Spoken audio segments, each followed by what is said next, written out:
What is going on today, guys? It's Stab. Today we have the long-awaited, not debut of the season, but the first indication that the NPL Season 4 is about to kick off, and that is the draft analysis for your Chicago Sacred Fire. As you see, if you have not joined the Sacred Fire fan base before, that is our logo in the background. Huge shout out to my boy Dallas Boy for making that amazing piece of graphical art. Dallas is a very talented graphical artist, and he did make us this. It's a nice logo. I've used it last season, and it's very powerful. So before we get into the draft, I should probably explain kind of the goings-on and the rules and all that shit. Unfortunately, because of our absence in previous seasons, we have been relegated to the NPL Minors, which is kind of the Division 2 / thing. Not the GBA D League, because I refuse to be associated with that. But we do have some very talented people. It is going to be a 12-man league, so very good battlers overall. Don't let the developmental or two or whatever you want to call it dissuade you from the talent of what we have here. It's a very competitive league. I'm looking forward to it a lot this season. As far as the rules, they are a little bit different than the NPL majors in the fact that you cannot really draft exactly what you want. We do have some restrictions, and those main restrictions are all the NPL rules, so stuff like Protean, Greninja, and things like that are banned in Mega Metagross. That's probably big two. But we also have some tier restrictions. So in this draft, we were allowed to draft 3 OU Pokemon, 3 UU Pokemon, 3 RU, and 2 NU mods. So, going into the draft, I really wanted to get Charizard X. That's one of my favorite Megas, and it's probably the best Mega in the draft. You could argue that Mega Venusaur is also probably number 2 in the draft format, in my opinion, of course. But unfortunately, the RGN gods of the draft randomizer gave your Chicago State Fire the 6th pick overall, which meant we weren't getting any of that shit. Now, mid-range and based on my draft board, I thought that the Pokemon we wanted most, aside from those two, being Mega Altaria, would be more than likely available. But, our hopes were quickly dashed as with the first pick in the NPL minor draft, Salem, a new person who is a really nice guy and, from what I can tell, a very competent battler, selected Mega Altaria first overall.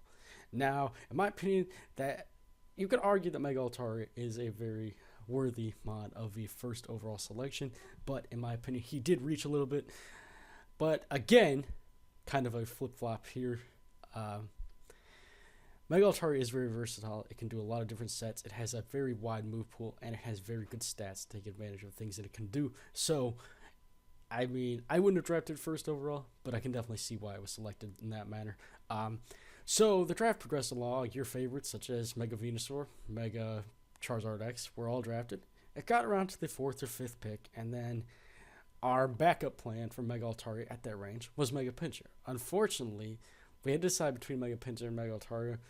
The choice made easy for us because we had the 6th pick, and I believe the 4th or 5th pick, Mega Pinscher, actually got drafted. So we ended up with Mega Gardevoir. Now that is still a very solid Mega. I'm not disappointed at all that I was able to get this, just because Mega Altaria does have, not Mega Altaria, Mega Gardevoir. See, I'm already wishing I had Mega Altaria. I have Mega Altaria in my other league, as you guys probably will see in future uploads, but in this league we have Mega Gardevoir, and Mega Gardevoir does have a very solid support move pool. It has some very good offensive capabilities as well as some nice coverage, and it does have stats, particularly special attack and special defense, to make use of those moves that it gets. Something that I don't like when I watch other draft analysis is people seem to think it's a great idea to go into every set that they could potentially bring in the season based on the mods they have, and in my opinion, that reveals information to your opponent, which you're probably going to face anyway, and you're probably going to bring those sets against. So in my opinion, that's counterintuitive, and this analysis will not include any of that for the most part. I will only be discussing moves that you guys know for a fact. Mega Altaria, I don't know, subconsciously I want Mega Altaria too damn bad. Anyway, that Mega Gardevoir and the future mods get, and you guys know they get, and it's not a surprise to anybody. But Hyper Voice is a very good move. Pixelated Hyper Voice pretty much destroys everything that doesn't resist it, and even some things that resist it that aren't very bulky still take a shit ton from it. But With some hazard support, it can definitely notch those near miss OCOs into straight one shots. So that is something that we wanted to look for in this draft. Because we had the 6th pick and it's a snake draft format, after we chose Mega Gardevoir, we did not get to choose again for a while. Now, my going in, my strategy was to get a Mega and then at least get one Pokemon that was a direct support to it, either defensive synergy wise or offensive synergy wise, preferably both. And in our second round pick, so our first OU Pokemon, well, technically our second, because the Mega that you choose goes into your total for the tier. So if you chose Mega Aggron, I think that was actually picked in this draft, that counted as a UU Pokemon as well. So in our first OU pick, non-Mega, we chose our boy Excadrill. Throwback Thursday to the old stab, the old Excadrill icon. Now, Excadrill is a very good Pokemon, especially in this draft. It is one of those Pokemon that reaches a second classification in the fact that it is actually a very good Pokemon at OU on the ladder as well. But in my opinion, it is even better in a draft format. It gets very good offensive moves. It has the attack stats to abuse them. It has very good HP stats, even though it has pretty average defenses. I believe it's base 100 or 110 HP. If you just invest in HP, you get a little bit more bulk that way. It does have some solid support moves, and it has a usable speed tier if you choose to go that route as well. So Excadrill has the moves, has the stats, and has very good defensive synergy with Mega Gardevoir. Mega Gardevoir is weak to obviously Steel, being a fairy type, as well as Poison. Excadrill, being a ground type, is able to hit back those steals with very powerful earthquakes, and is also immune to the poison moves aimed at Mega Gardevoir. So, a very good defensive synergy and definitely worthy of a first OU selection. Now, kind of moved on again, moving down the line, and originally our third OU pick overall was going to be Ferrothorn because, like I mentioned earlier in the Mega Gardevoir analysis, the Hyper Voice and other moves are good enough to beat down some bulky Pokemon, but the bulkier the Pokemon, the more chances it has to live badly, of course, because Hyper Voice is really strong. But we needed a way to turn those near OCOs into straight OCOs and eliminate some threats. So originally Hazard Stack, which Ferrothorn can do both pretty easily, having access to both spikes and Stealth Rock, was definitely an option. Something that I was worried about seeing those three potentially on the team were, number one, the fire weakness between Excadrill and Ferrothorn, and also we didn't have a lot of speed. Mega Gardevoir is kind of fast. I believe it reaches 313 maybe.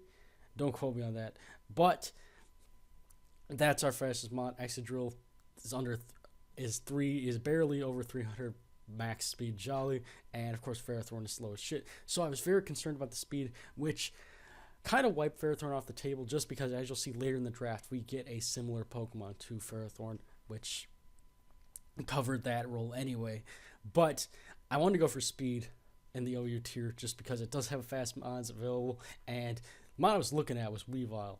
Weavile I used last season in the other casual, quote-unquote, league that I participated in, and its move pool, decent. Its speed, very, very, very fast, and it also had priority Ice Shard, so it gave us an Ice type with priority and a Dark type that we did not have at this time. So that was a very good selection, and that was high on our target list. Unfortunately, Vic of the Token Minorities took it like 2 or 3 picks before we got to go again. So we ended up taking the next best thing in my opinion, and Thunderous Eye making its debut on the team. I've never used this. I don't use Thunderous a lot on the ladder, and I've never used it in a draft format, so it does have very good speed. It outspeeds the Lotties, so it's better than 110. I think it is base 111, which is a very good speed tier for the draft format. It does have 2 very good abilities. It has the offensive stats to go either mixed or fully special if you want to, and it does have some very good support moves as well. So Thundurus will pose a threat this season, and I think that it works out very well with the Pokemon we already have. Moving on to the UU tier, this was kind of interesting because I was not participating in the live draft. I had Trev the King, the draft lord, agreed to join our front office of the Chicago State Fire for For this season, he is the NPL Season 3 champion. Very good credentials and a very good drafter, in my opinion. So he was actually manning the draft for the time being until we were able to get there and draft for ourselves. But for our first UU pick, we sniped pretty much at least half the league, and that is, we wanted Infernape, but Infernape was an OU choice. Well, actually, we wanted Cresselia somewhere in the UU, but unfortunately, they decided to make it OU, and in my opinion, Cresselia is very good wall, and it's very good Pokemon in the draft format, but it's not really worthy of an OU pick to spend that on. So, we ended up taking Arcanine. Now, Arcanine is very versatile. There were a lot of groans, a lot of choice words being thrown at the Sacred Fire's direction for sniping Arcanine from, like I said, most of the league. Arcanine does have two very good abilities. It has offensive stats to run mixed, run physical, and it does have decent bulk. So Arcanine is a very good and versatile mod. It can do a lot of different things, and it's a nice fire type. One of the things that I was aiming to do during this draft was to get two cores, to get a Fire, Water, Grass core, and to get a Fairy Dragon Steel core. So as you see, we've added our fire type, and then we have Excadrill and Gardevoir making that core. Now, after we got Arcanine, we didn't pick for a decently long time. Now, originally we were going to take Vaporeon next to fill out most of our core. And Vaporeon, I liked the Scald immunity for a Scald switch in, and I like Baton Pass to give momentum. Unfortunately, I think it was Michael of the Green Bay Pelicans taking it. I think it was even taken 3 picks after Arcanine, so there was basically no way we could have gotten it. But secondly, we decided to take a Pokemon that would finish out one of our first cores, and that was Goodra. Now, Goodra is a very good Pokemon. It's one of the best UU mons in the draft format. It has very good bulk. It has very usable offensive stats. A curse set. Whoops, I revealed a set. I actually hate that set, so I'm probably not going to bring it. But you can go physically or especially offensive. And Goodra had a very nice, like I said, a special stat. It can run a variety of different sets, and pretty much one of my key draft points of this year was the draft versatility. I felt that Goodra was one of the most versatile lower tier dragon Pokemon that was available to us, and we snatched it up. So for our final UU pick, we decided to get our grass Pokemon. Now, we passed on Ferrothorn earlier, and I felt that one of the Pokemon that closely matched Ferrothorn that was still available was actually Chestnut. Now, Chestnut does have a little bit more offensive capability than Ferrothorn. It has access to Leech Seed to stall. It has spikes to set up those entry hazards. It has a pretty solid typing. It's not the best offensive fighting type, so that is something we had to address later. But Chestnut, I felt like fit the team pretty well. Now, you can look at the UU picks and say that Goodra and Chestnut are both weak to ice, but the thing is, Goodra's special defense is so high that it can tank Ice Beam for days. I think this thing even eats a +6 Ice Beam from Manaphy. I know for a fact it definitely lives a +3 pretty well. Manaphy being on the token minorities, on Vic's team, I think. It might not be on Vic's team, but it's probably the top 3 threats overall in the draft format, but we needed an answer to Manaphy, and I feel like Goodra is a pretty solid check to that. But anyway, Chestnut's there for hazard support. It's there for very high defenses, and it's not really a Pokemon that you can break through. Plus, Chestnut and Arcanine make a pretty good defensive core, so there's that. Now, I believe that is it for the UU tier. Arcanine, Chestnut, and Goodra. Moving on. Now, something in this draft format, you don't exactly have to draft in order. I just felt that it was easier to do that just because a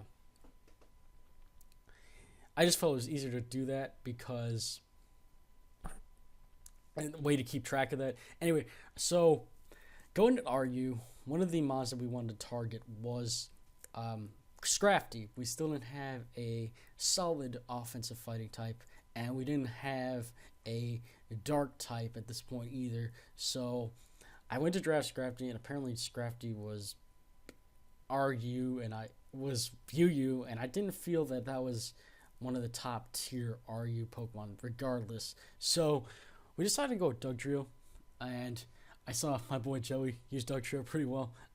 Dugtrio does give us a chance to trap opposing steel Pokemon. Trap Pokemon in general. If there's a threat on my team, I'll tailor Dugtrio to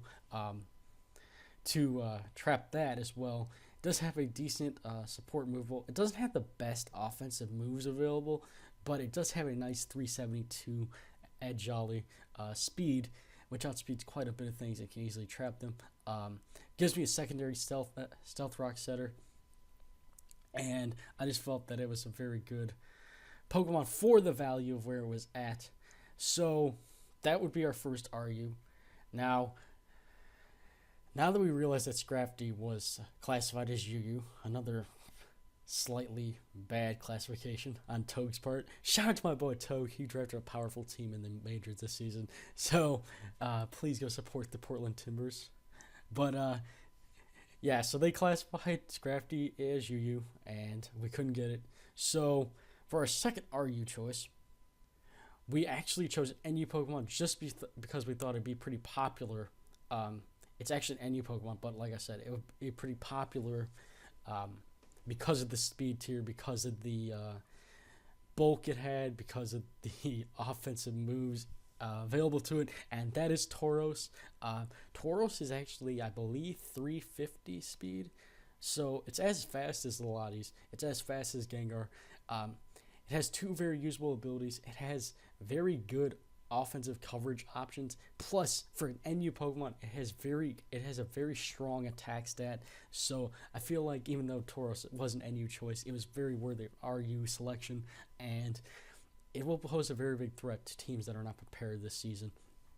Plus, stab normal attacks are very beneficial in this format. Secondly, I guess thirdly for the tier, we went back to, we still need a fighting type, and we need a fighting dark type. Now, originally, I was going to take Hariyama because I felt that it was a little more versatile than the Pokemon we actually chose. But to get that type synergy and get what we needed, we actually chose Pangoro. Now, I've never seen Pangoro used in a draft format.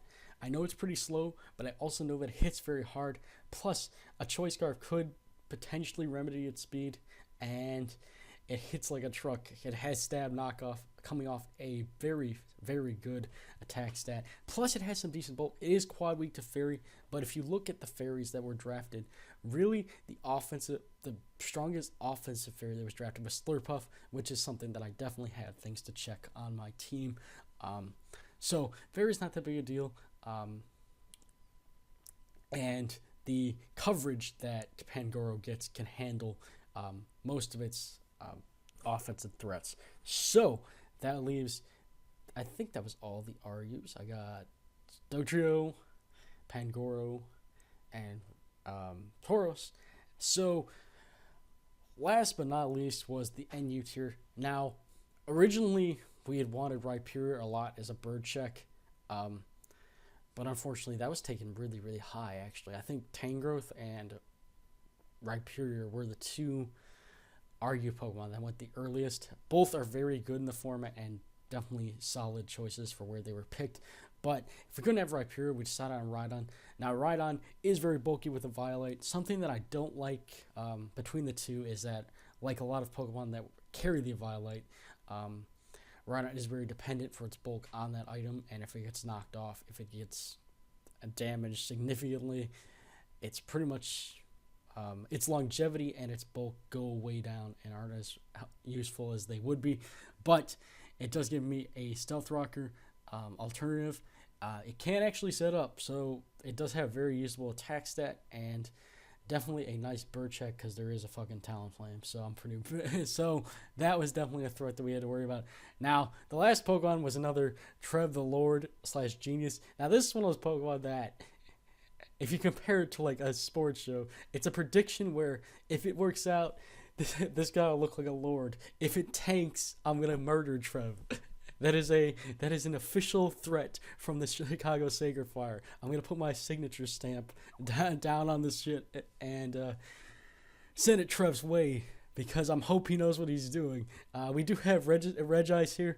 Regice has a very, very, very base 200 special defense stat. The problem is Ice type is one of the shittiest defensive types in the game.